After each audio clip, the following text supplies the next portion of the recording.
Commitment है और जितने फैमिलीज़ हैं उनके, ये सब इफ़ेक्टेड लोग हैं, इनके लोगों को सालों से जो है ना अगवा किया गया है। हाँ जी बिल्कुल नाज़रीन, इस वक्त मैं मौजूद हूँ सरियाब के इलाके गिलू पंप में, जहाँ पर तुर्बत से आने वाले प्रोटेस्टर्स इस वक्त यहाँ से कूच करने जा रहे हैं। ये काफ़िला इस वक्त बलोच यकजहती कमेटी के ज़ेर एहतमाम अब से कुछ देर बाद इस्लामाबाद की तरफ जाएगा, जबकि यहाँ पर गिलू पंप के साथ सरियाब में अब बारिश हो चुकी है। गुज़िश्ता 5 दिनों से यहाँ पर मौजूद इस जमा देने वाली सर्दी में ये लोग मौजूद हैं और अब इसके बाद आगे का सफ़र तय करेंगे।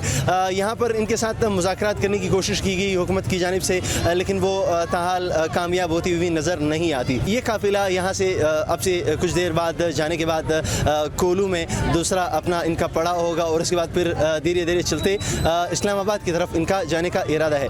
इस हवाले से यहाँ पर मौजूद इस यकबस्ता मौसम या इस जमा देने वाले मौसम में यहाँ पर जो लोग मौजूद हैं, जो बच्चे, बूढ़े और ख़वातीन मौजूद हैं, क्या महसूस करते हैं और हुकूमत से क्या मुतालबात हैं उनके और किस तरह सर्वाइव कर रहे हैं, ये हम उनसे जानने की कोशिश करते हैं। सर्वाइव करने के लिए हमारे पास हौसला है, हमारी कमिटमेंट है और जितने फैमिलीज़ हैं उनके, ये सब इफ़ेक्टेड लोग हैं, इनके लोगों को सालों से जो है ना अगवा किया गया है। ये बारिशें, ये मतलब ये खुद हमने रास्ते में भी बहुत से मसाइल झेले हैं, सर्दी हुई है, तो ये बारिशें इसका कोई वो नहीं है, लेकिन हम जब तक हमारे मुतालबात पूरे नहीं हो जाते हैं हमारे हौसले से तरफ हमारी कोई भी मुतालबात नहीं माने गए, हम GIT को मुस्तरद करते हैं। कोई भी पहले भी ऐसी GITs बनाई गई है जिनको कोई इख्तियार नहीं था। हम आज भी यही कहते हैं कि हमारा मुतालबा यही है कि लापता अफराद के फेक इनकाउंटर को ख़त्म किया जाए। CTT नामी जो एक गैर कानूनी गैर आइनी अदारा बनाया गया, इसको गैर मुसल्लह किया जाए, डेथ स्क्वाड को गैर मुसल्लह किया जाए और लापता अफराद को रिहा किया जाए। प्लान ये है कि ये तहरीक चलती रहेगी जब तक हमारे मुआहदे